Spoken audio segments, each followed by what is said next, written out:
Atentos los mayores, atenta la reciera, que están aquí los cuentos de Enrique Carballeira, están aquí los cuentos de Enrique Carballeira. Cuentos de trazo suelto.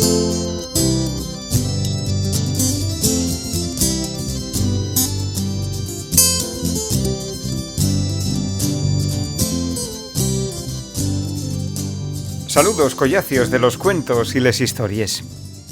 Sir Camelot de la Alta Madreña yera un caballero de los denantes, con una espada perguapa con la que, según contaba, lluchares contra 1000 dragones, años atrás. Llegó al pueblo de Picu Borrina con la idea de atopar cuélebres y ganar muchos tesoros que lo fixeran rico. Pero non apaeció ninguno per allí. Otra cosa que Sir Camelot echaba en falta yera el so castiello. Contaba que nes tierres lloñes nes que viviera en antes, al norte, más allá del mar, tenía uno per grande, en lleno muries, torres y salones. Agora, en Picu Borrina, tenía que conformarse con vivir nun horru vieyu nel que había hasta goteres. Como se aburría, en sin guerres y combates contra dragones, metíase coles pites que andaban pel pueblo.